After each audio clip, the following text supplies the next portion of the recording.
Martín, ¿qué tal? ¿Cómo estás? Buenos días. Buenos días, mi querido Juan Carlos, y primero felicitar a todos los periodistas del Perú por su día, a ti en particular, Muchas gracias. A toda la gente del grupo humano Exitosa que ha hecho estos últimos años un gran trabajo, ¿no? Muchas gracias. Ahora, el ruido político va por un lado, a propósito de la campaña que se empieza a calentar, a ello se debe esta cuestión de Keiko Fujimori. Ayer en el Congreso ha sido una sesión que han llegado a proponer ahora la censura de varios ministros.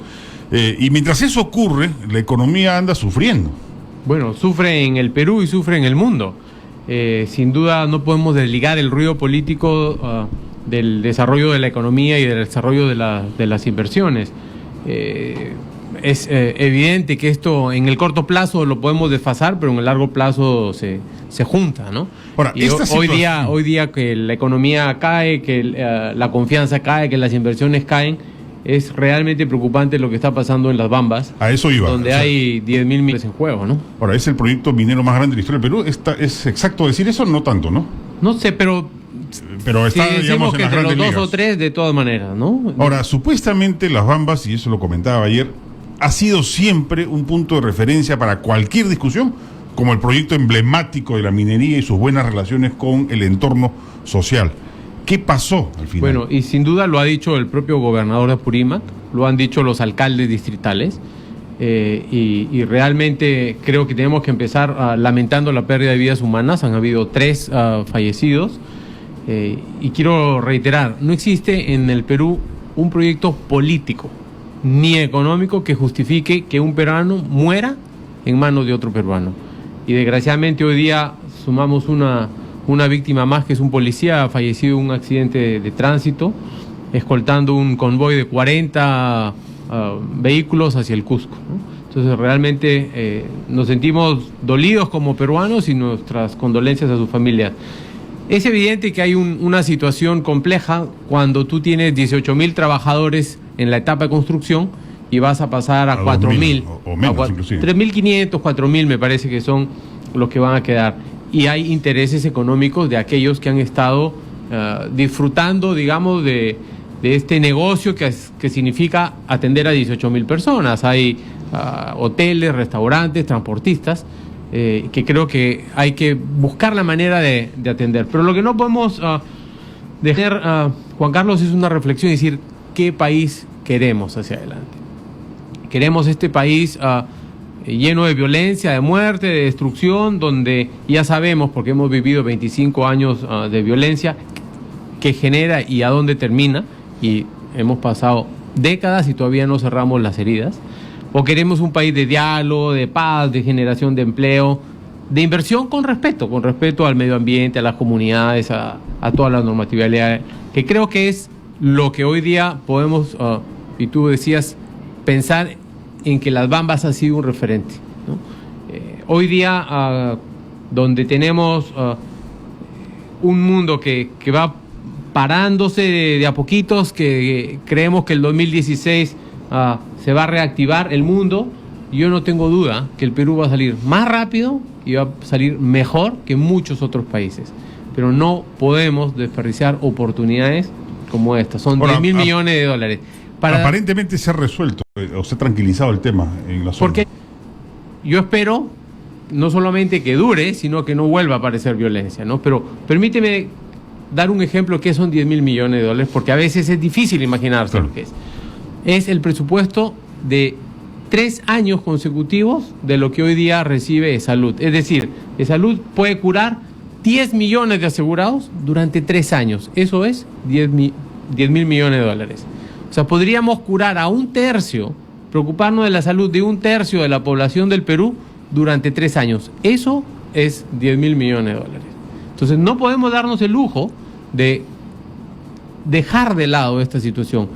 Pero lo más importante es que no podemos permitir que un grupo relativamente pequeño, por más importante que sea, por más legítimas que sean sus reclamaciones, nos quiera imponer por medio de la violencia sus mandatos.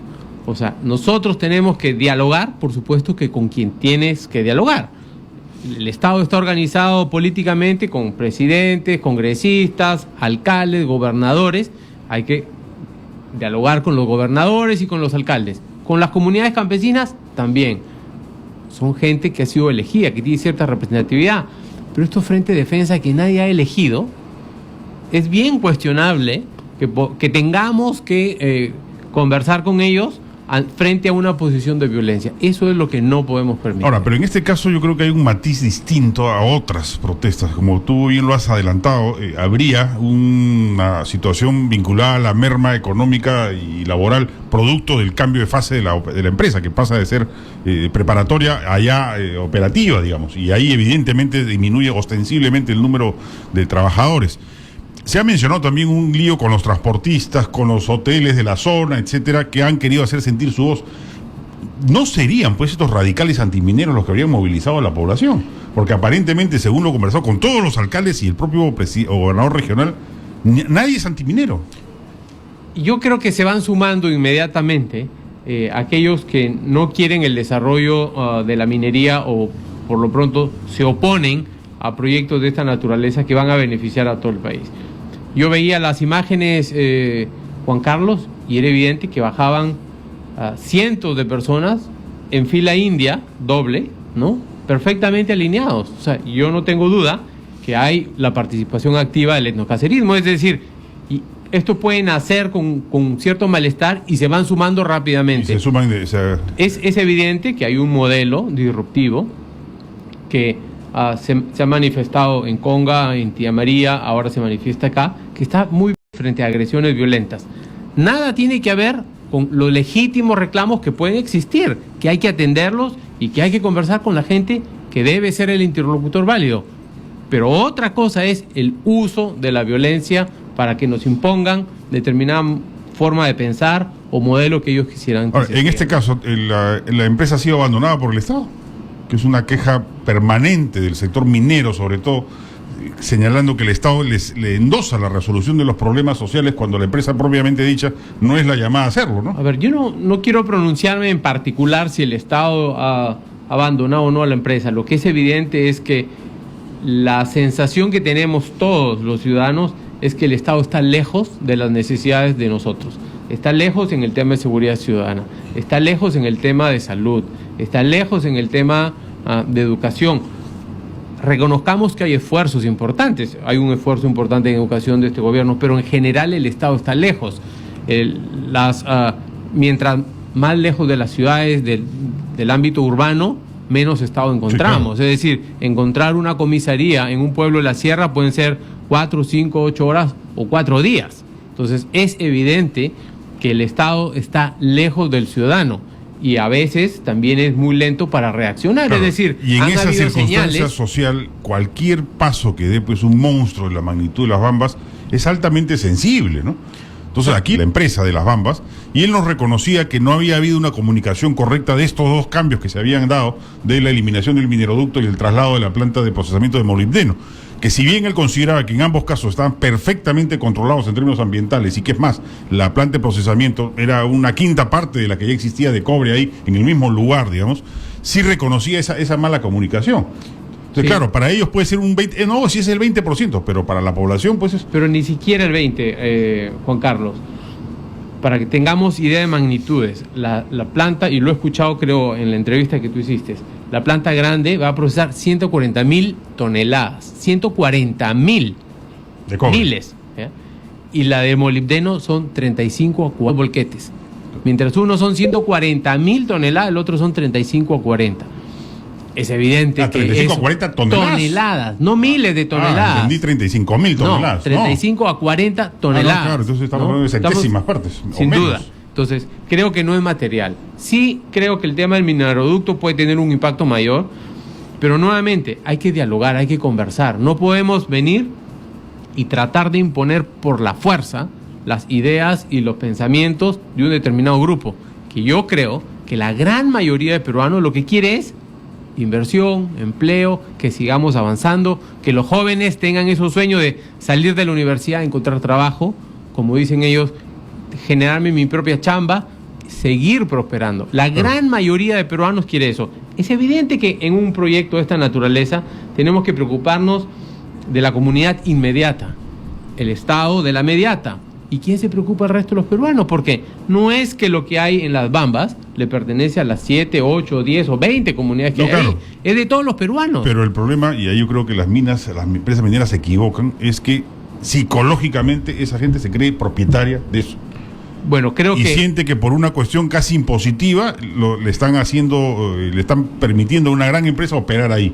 Ahora, legalmente no lo son, pero si psicológicamente se sienten así, las empresas mineras tienen que, me parece que cambiar su modo de relación con ellos, ¿no? Yo creo que el Estado tiene con ellos, ¿no? Yo creo que el Estado tiene que hacer un mayor esfuerzo para estas zonas donde hay este tipo de explotaciones, ¿no? Evidentemente tenemos que tener una presencia y además una presencia más eficaz del Estado, donde se resuelvan los problemas. Nos cuesta resolver los problemas en Lima, claro, más en Arequipa y cómo es en la zona más alejada. Pero algunos han planteado la posibilidad de que en adelante los proyectos mineros incluyan un aporte adelantado de lo que luego se pagaría cuenta de canon o regalías. Pero las Bambas es eso. Las Bambas ya está funcionando. O sea, las Bambas adelantó un aporte minero, ha trabajado muy bien con las comunidades. Es curioso que este problema salte semanas antes de que se inicie el proyecto. Hemos visto que es un proyecto logrado, es un proyecto que lleva trabajando ahí 11 años. Entonces, no es algo nuevo. O sea, evidentemente aquí hay un modelo disruptivo que se repite con Tía María y las Bambas. Y creo que antes en el caso de las Bambas, que son miles de millones de dólares, no podemos permitir, tenemos que llegar a un entendimiento, por supuesto que con quien tiene que ser el ente representativo también de la comunidad. Si es que hay que dialogar, dialoguemos con los que corresponde dialogar, no con los que son realmente los violentos. Antes de entrar a esta entrevista, te has cruzado con Marco Arana, considerado por muchos el rostro central de toda esta red del modelo disruptivo, como lo llamas.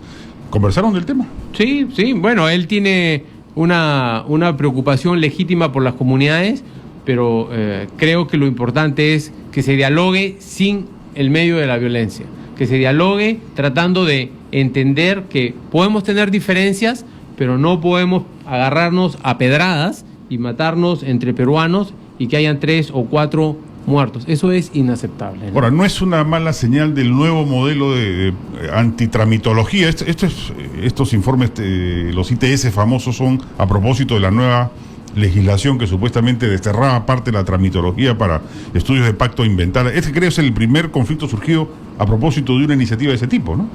No sé, no conozco específicamente el caso, pero es evidente que en el Perú tenemos que hacer algo para la tramitología. Los empresarios estamos comprometidos con la inversión, lo que queremos, y lo reiteramos, es seguir invirtiendo, queremos que nos permitan, que nos dejen invertir y generar empleo. Finalmente lo que hacemos nosotros es invertimos, generamos empleo y reducimos la pobreza. Bueno, Ollanta dice que él no se explica por qué los empresarios no invierten en el Perú. No me acuerdo el término exacto que usó, pero señalaba con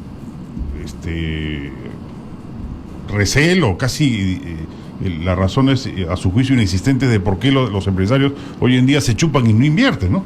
¿Te parece si luego de la pausa comentamos esos temas? Claro. Vamos que sí. A la misma y regresamos.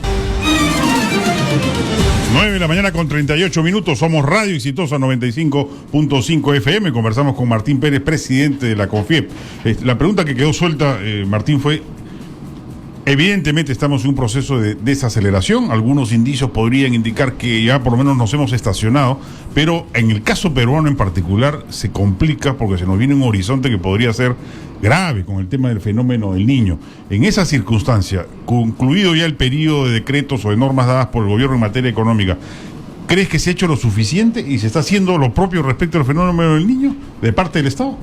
A ver, creo que es evidente que el tema de la inversión va de mano con la confianza, ¿no? Y un poco respondiendo a lo tuyo, cuando se nos dice que no invertimos lo suficiente, que nos falta un poco de camiseta. La respiración boca a boca fue lo que dijo el presidente. La respuesta es, los grandes proyectos explican apenas el 20% de las inversiones en total. Los decenas de miles de proyectos pequeños y medianos explican el 80, el 70%.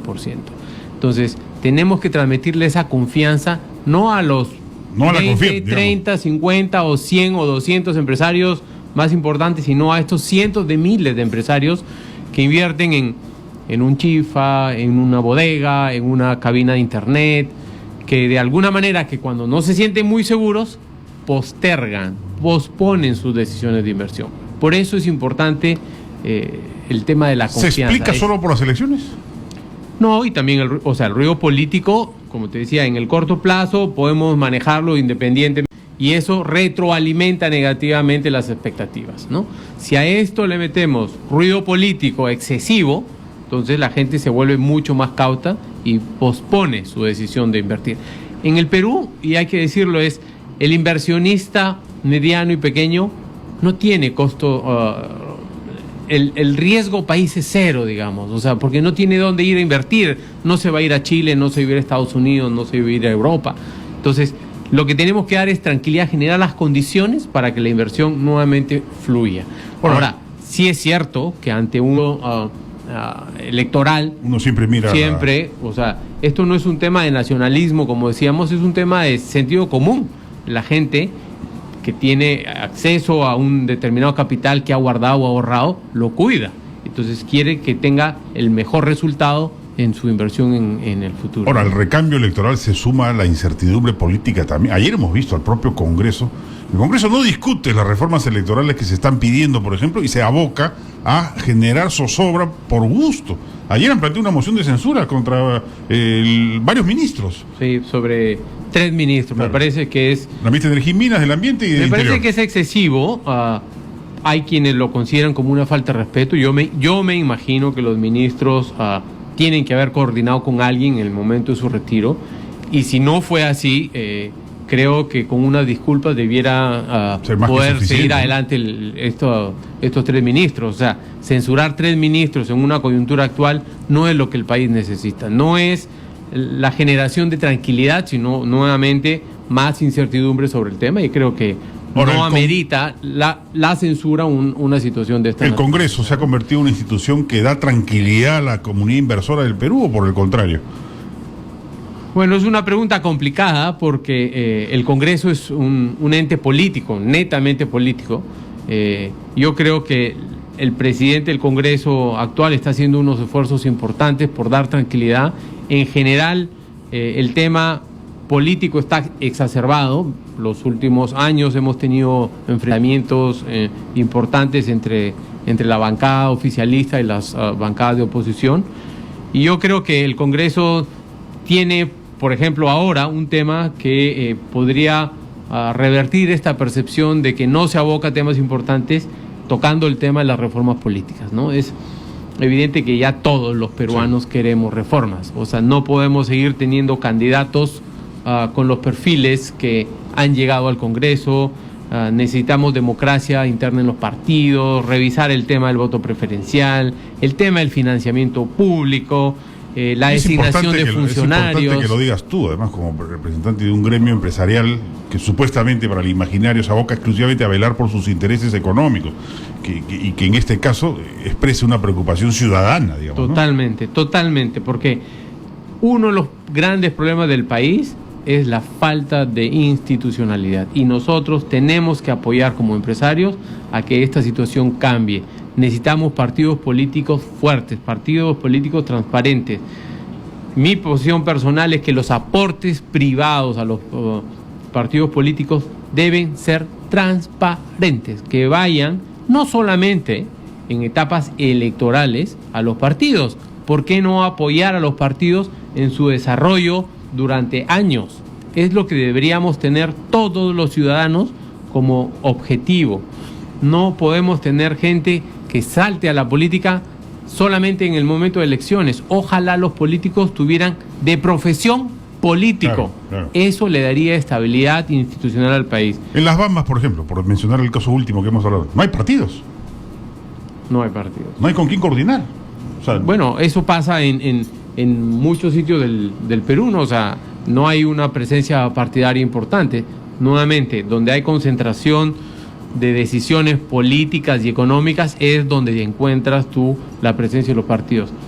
Es quizás natural, ¿no? Quizás en las Bambas dentro de 10 años, que ya hay un desarrollo urbano, y hay un desarrollo económico importante, y hay un espacio donde se tomen decisiones, probablemente florezcan los partidos, pero realmente los partidos se ubican donde se toman las Te decisiones. has acompañado y expreses tu preocupación no solamente por temas económicos, sino también institucionales, que yo creo que es la agenda pendiente, la gran agenda pendiente del Perú en estos momentos, ¿no? Sin duda, creo que el tema institucional es una necesidad, es un clamor popular.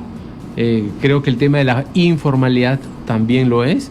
Y de próximos meses tenemos una gran preocupación respecto al fenómeno del Niño y a los millones de damnificados que vamos probablemente a tener. Nosotros como sector privado estamos coordinando con las diferentes entidades del gobierno. Aprovecho de preguntarte, ¿es verdad que el ministro de Agricultura se reunió con la CONFIEP y algunos otros gremios y el panorama que presentó respecto de un escenario grave del Niño ha sido de horror? No, sí No. ha tenido una presentación con nosotros, también hemos tenido una presentación de parte del ministro de Defensa con varios gremios, porque lo que estamos tratando de coordinar es cómo nos enganchamos nosotros como sector privado para la ayuda temprana. Digamos que en el fenómeno del Niño hay tres partes: la prevención, que ya estamos muy encima, temprana, y la reconstrucción. Evidentemente la reconstrucción le corresponde al Estado, pero nosotros como sector privado queremos engancharnos eficazmente en la ayuda temprana. Y para eso hemos pedido un marco legal para que nuestras donaciones lleguen rápidamente. Claro. Que tenemos que apoyarnos mucho en INDECI y también tenemos que tener claramente definido a quién se va a ayudar, en qué momento se va a ayudar, quiénes son los contactos, porque el Ministerio de Defensa, encargado de la ayuda temprana, ya ha hecho una división territorial que es bien importante y permíteme en este caso felicitar la labor que se está haciendo en el gobierno. Hay 180 puentes Baileys, hay 40 plantas potabilizadoras de agua, ya se dispuso 23 helicópteros para las 14 zonas donde se van a producir los mayores impactos del Niño. Veo que se está trabajando realmente con un plan que bien vale la pena resaltar también, ¿no? Muy bien, Martín Pérez, presidente de la CONFIEP, ha estado con nosotros.